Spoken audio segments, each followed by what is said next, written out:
Mbote na bino Kinshasa, mbote na bino Brazzaville, mbote na bino Congolais à diaspora, mbote na bino 24 communes à Ville Kinshasa, bino boza Rolanda Masolo à Ville Kinshasa, magazine na bino à proximité et à visibilité. Lelo mardi 18 juin 2019 avec Impact na idéologie, Lelo réalisé par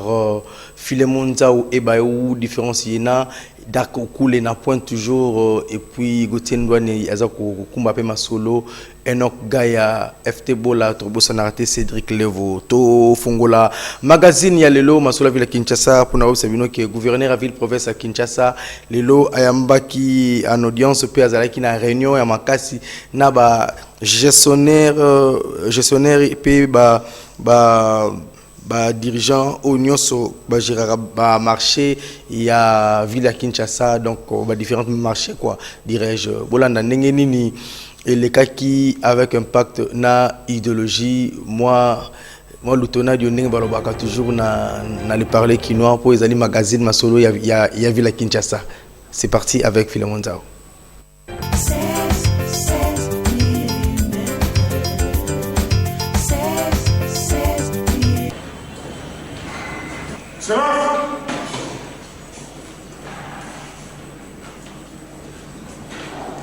Il m'a été demandé de tenir cette réunion à Lingala. Donc, c'est la réunion à Lingala. On a dit la réunion est concernée l'administrateur de la marché. La marché est là. Donc, on va tout comme on dit. Nous avons marché central. Nous avons marché liberté. Nous avons marché l'entité. Nous avons marché à Caméra. Nous avons marché à Cato. Nous avons marché à Cato. Nous avons marché à Cato. Nous avons marché à Bayaka. Marché Bayaka. Nous avons marché à Simba Zigla. Nous avons marché Marita.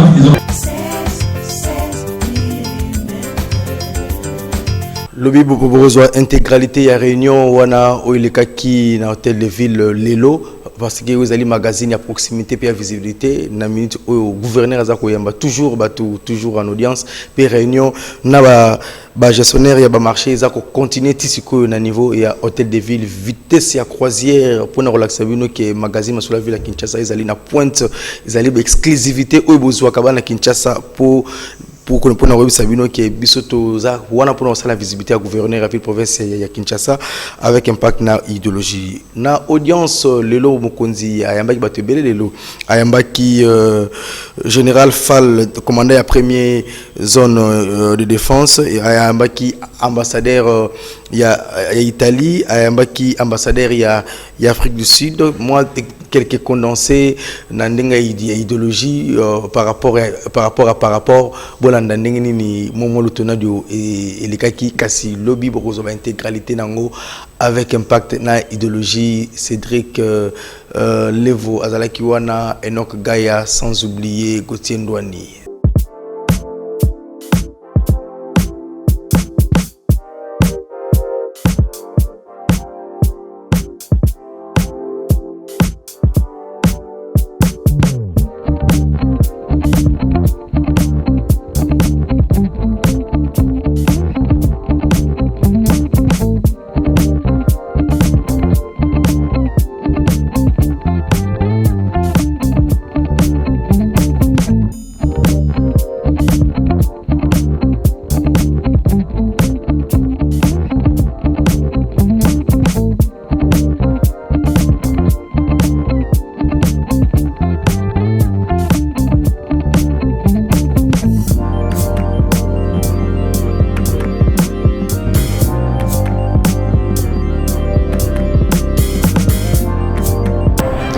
Merci beaucoup à Kinshasa. Donc wana ezalaki quelques audiences au Salamaki bozwa ba commentaire na yango na magazine ya lobine to lubelango na force nyonso na ni puis ba détail nyonso to kumbela yango avec impact na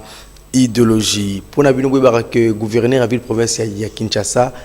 ndenga prometa ki bino ke sayo wana fulu egolongwa ba solo aussi la l'intérêt ya bana Kinshasa lelo bandeko ebele surtout bandeko yaraskin barasayi que gouverneur a oleka susute nenga pesa ki ordre sili gouverneur aza ko annoncer te ka okita yeza azali ko sana ba rôle ba bourgmestre donc gouverneur a ville à Kinshasa bourgmestre na biso chef yari chef d'avenue lisusu aza ko kita na ba terrain yemoko malembe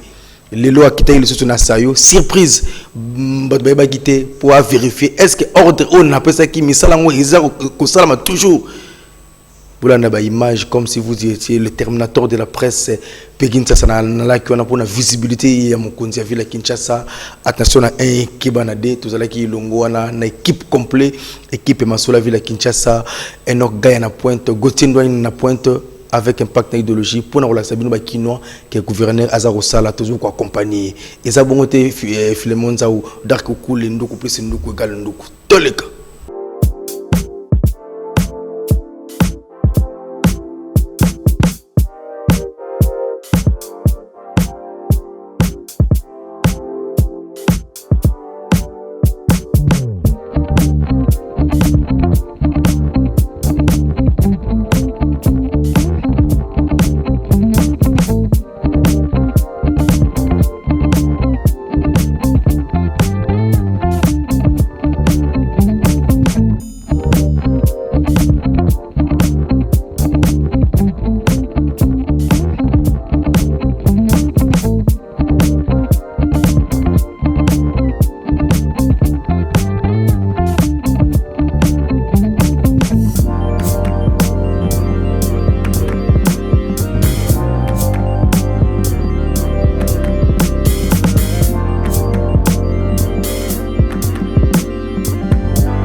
Pour comprendre la visibilité, il y a mon conzi, n'engue simami na mabogo ya Pegin, ça c'est le terminateur de la presse congolaise. N'engue ma bête, tous allez accompagner mon conzi la visibilité. Biloba loba, ezala nango kasi bisoto linde musala na terrain de tolingi bato terrain, bato na solo ka bazonga bato. Rubrique pesa gouverneur conseil avec impact idéologie na ba différentes communes ba kinois bozo continuer ko conseiller gouverneur parce que ba conseiller liboso ya gouverneur à ville province ya Kinshasa ezali bino ba kinois bo continuer toujours ko pesa mo conseil aza ko yoka yango aza ko landa yango na bokebi penza pesa ko salela o mingi bozo ko pesa yi parce que 5 ans ezana ngo mukuse pona ngobila banda déjà ko sunga Kinshasa abanda déjà ko contribuer na mboko abanda déjà ko sala musala ya ko accompagner ba autorité ya mboka na ba visibilité na misala ko pesa ba Congolais pe ba kinwa misala na ndenge ya mabete kasi bokomona musala oyo ngobila ko sala yango na bolanda rubrique pesa gouverneur conseil avec Jires et Longwa Sangisi Elongo na bandeko équipe ya Masola Ville Kinshasa Enoch Gaya FT Bola Cédric Levo sans oublier Dakokule Nduku Pisinduku Moïse Dive kunozolanda ngai Manzara Manko Gauthier Ndwani na pointe attention na Enkebanade pour na resepelisa Junior Mala Issa depuis Nayolo. C'est parti.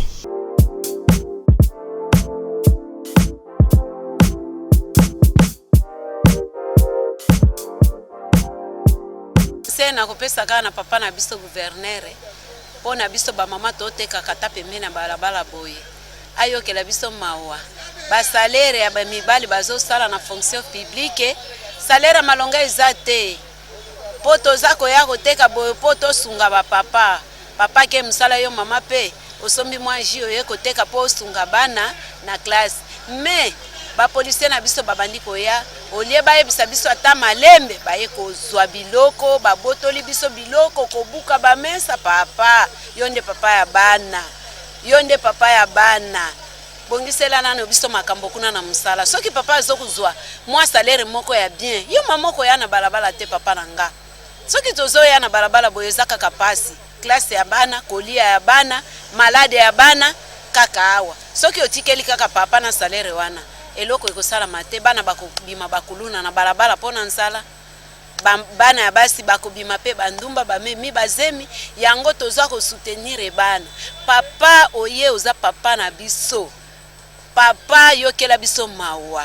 soutenir biso ba mama biso nde tobotaka bino soutenir biso botika kolelisaka biso na balabala ya ba policier botindi bino baya ko benga na biso meto boite tokokota zando kuna biloko mo amalongo zana ngo okotela nango zando ezate ovandi awa na pembeni na balabala bato ba bimi biro na baye ba sombi mwa mai ozuka mwa mbongo wana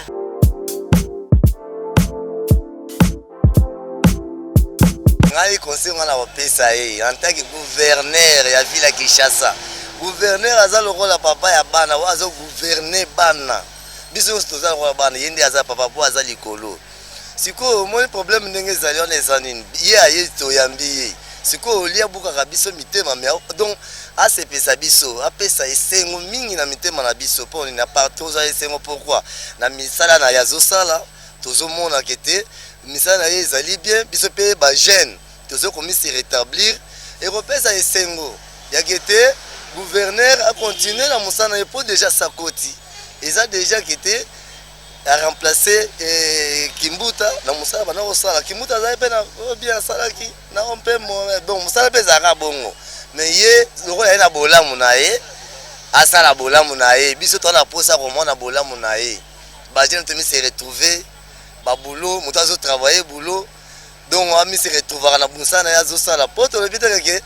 chef union surtout aye akamata bambongo akopesa biso be ba compagnie akopesa biso te obia ba misala pesa biso te mais musala muto asala eza ta bible elobi ke muto aliaka na muto kinaye mais musala biso tozo sala biso ba jeune to sala lelo esengi ye pe atia maboko na musala wana a soutenir biso.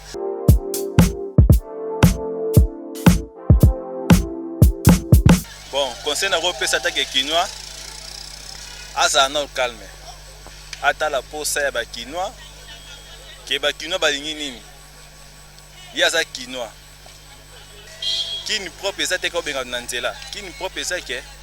place muto ya safandi il faut acha propriété place muto ya za chaque quartier nyon soto cha propriété na ndenge na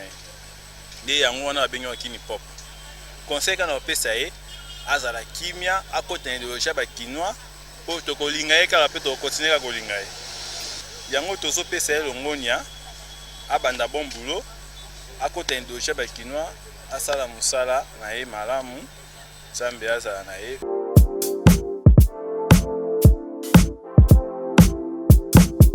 ba mama ba pema kobuka ba mesa ya ba mama kobwaka biloko wana eza pasi mesa nde esungaka mama kolia bana ekole kotanga ba mibali salaire ya mabe 70,000 60,000 kosala nini so mama ateki boye na mesa veut dire azoluka nde moyen de vivre bana balia batanga maladi kaka wana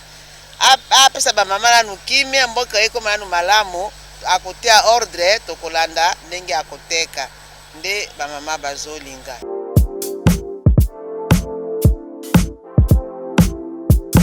Il a représenté notre gouverneur de la ville, Gentili Ngobila. Et ça que je sais que les tâches monnaie oyo ya capitale na biso oyo ezosenga makambo ebele. Mais comme Aza chargé pour yango, c'est tout à fait normal, il faut qu'il assume ça. Qu'il assume, je sais que Aza la compétence na ye, Aza la capacité na ye, il y a gestion, il y a makambo. Alors, c'est ainsi qu'on sait nazo PCZ qui a Kamba capitale na ndenge, surtout pour la salubrité. Surtout, j'insiste sur ça. Tala kaka maladie, ezo kota na kati ya capitale kaka likolo ya salité, poubelle partout. Donc, c'est les akobeba, makamnyo c'est ça bien ti. Mais eloko nazo PCZ ça a tiré vraiment compte. On a eloko vraiment surtout ça. Monsieur le gouverneur, il faut par tous les moyens pour que les Kinois puissent se sentir vraiment à l'aise. On a déjà perdu makambo ebele o zozapena kini la belle et ça les sousunenge wanati et comme o kini la poubelle. Mais vraiment en tout cas bon, si ça sera peut-être à votre exercice ici et que tu as cette possibilité là, je te donnerai comme conseil et que fais l'effort.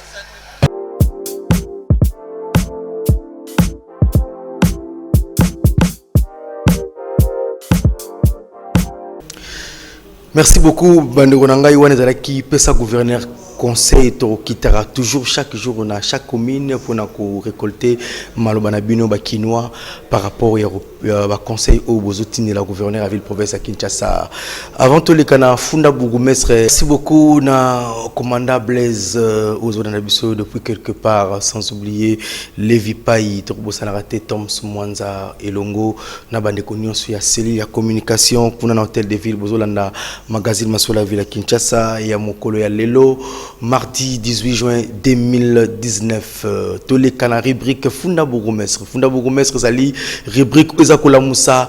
ba bourgmestre na biso oyo bazali kosala musala kasi bazali kolala pongi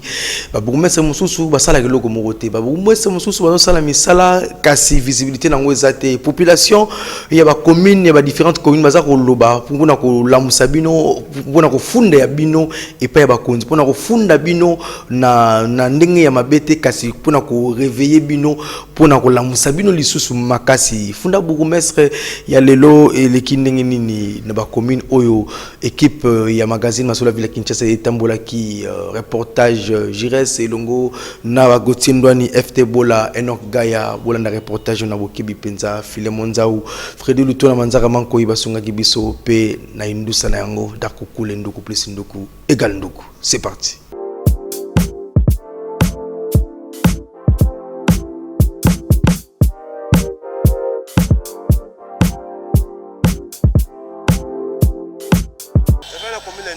Commune biso za lango bien moi sécurité zali eloko ebomaka commune biso za courant na mo mai ne kendaka pa pamba mais to fana na biso bien commune za tenga na commune 8 njili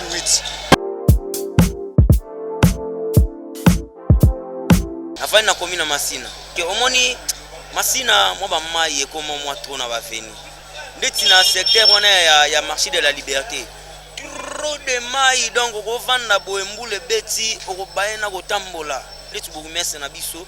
to lingi yo papa mais o to lingi sunga peuple na banzela ko tsa banzela to ezala na ba prince alors to respecter vendenge nini to respecter na ba acte na yazo poser pour na biso ba peuple alors pour biso to zala na bien to zala na pena bien a soigner peuple na ye trop de ngungi ndeti na biso ngungi na webisa yo sa musiki rogodae. Alors les apena propreté ba cher wana toza quand même batu oyo toza na richesse belé na mboka richesse wana il faut biso peuple to bénéficier na ngo ça la biso moins cher courant za la race normalité le courant al kamo na commune Masina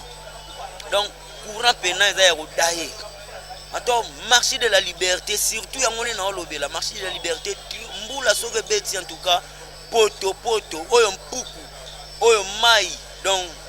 oyo tout mabe na mabe na va na commune ngir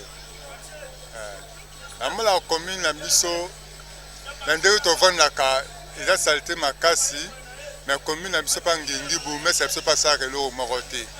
aza soki babenga elonga ngema aza la commune mususu mais yende avant na la commune asala musala commune ngiri mais nde tomonaka ezapena propreté ndenge ezali ba samedi ezalaki salongo ezalaka lisusu te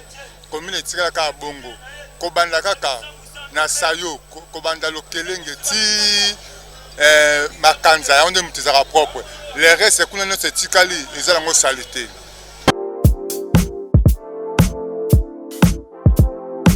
Na commune à Kinshasa, commune à Bisso, tellement salité le guito. Si tu sors na Kabamba pour Willeri, la place où tu habites, ma etonda kaloko lo mususu. Ogo bima soga mbule beti, donc ezaka salité. Babina courant et tombouama. Pour mettre ça na Bisso tu habites sogi. Amonaka, toi amonaka te. Tozo ba terrasse salité mbula so beti suzuku mikolo ne parle ba mbula sa te meso ko mona tala mai do ba caniveau za ko beba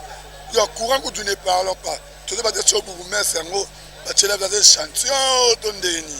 tozo ba te papa bo télévision na makambo pour ça ne va pas to lembi.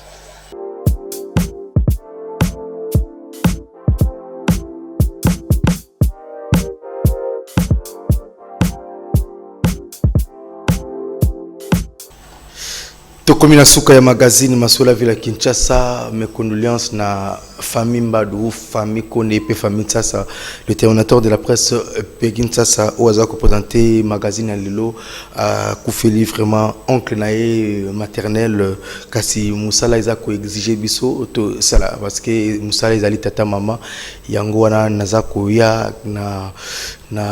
pour nous respecter bino okasi nazali vraiment éprouvé kimia yankolo et kanana mabota na bino. Merci une équipe technique Philemon Nzaou, merci Enoch Gaya, FT Bola, Gugu Tindwani, Cédric Lenvo, merci na Moda Show, merci na Levi Pai, même merci beaucoup na vice-gouverneur à ville province ya Kinshasa Nerombo Mbungu, merci beaucoup na bakinwa nyonso bana Kinshasa beaucoup milangai ma message bo pesa ba bei bo pesa ba info bo pesa souci na bino to kita partout malgré que ba moyen nanu et chami vraiment té kasi gouverneur à ville province ya Kinshasa zo promettre que à cause la na biso elongo ako sunga biso pe na ba moyen poto kitaka partout kasi ba partenaire pe au lingi ko accompagner magazine ba sponsor bokoki ko benga na ba numéro ezali affiché pour toi accompagner bino. Merci beaucoup na Fabrice Kelani, mais merci beaucoup na bana Kimboala, merci beaucoup na Mankongwala Jacques leader ya Monga Fula, merci beaucoup na honorable Kester assemblée provinciale Papi Mpiana, merci beaucoup na bana Nsele, bana Masina, bana Kinkole, surtout et pas ya président Simoni Kanda na kuna Simoni Kanda kwenda vutuka passeport rouge. Merci beaucoup na mon général Elvis, merci beaucoup na l'homme de la paix, mon général Djadjidja, l'homme de la paix, mon général Djadjidja, merci beaucoup na yo, merci beaucoup na ba ndeko ba prisonnier nyonso ba prisonnier na makala, vous allez ébeler pena parce que ba TV ezala na ba prison makala na ba pavillon nyonso, le grand stratège Kibonge na peso mbote musika ozali kuna na ba pavillon nyonso na prison ya makala mangoko to na bino kuna na Grand Libulu bana ozone olelaki mingi na okita ozone bana Delvo bana Munga Fula bana Masina bana ya Nchili na ozalape pena bino kasi souci na biso ezali vraiment gouvernement central Ebima, gouvernement provincial Ebima pour Piaka izana Kinshasa. En tout cas il faut trouver bango vérité nzambe asunga surtout tout ça kobeta c'était en tant que ngai mwana ba soda na kokufa pona vérité oyo ya kolobake bakondi basala ndenge nyonso ya komatisa salaire ba policier, salaire ba policier, salaire ba soda,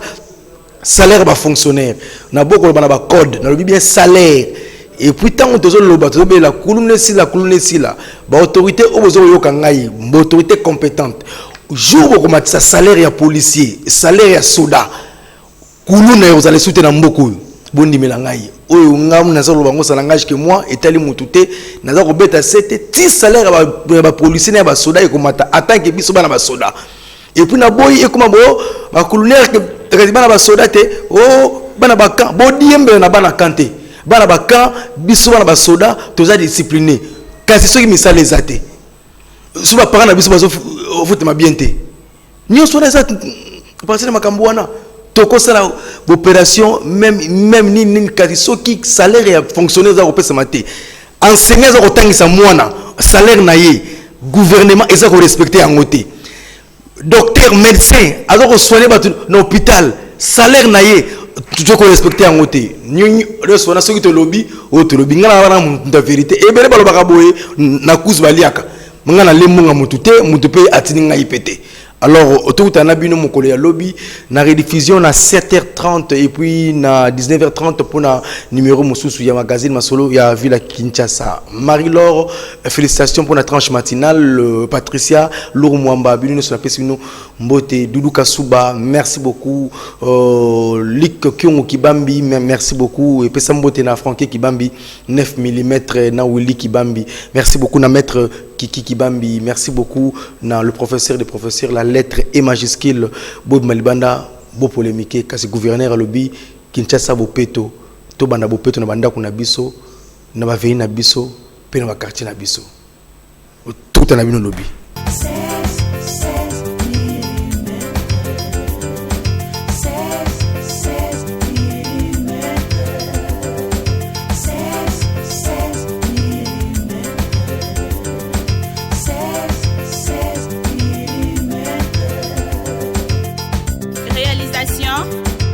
Clip vidéo, théâtre et cinéma, publicité,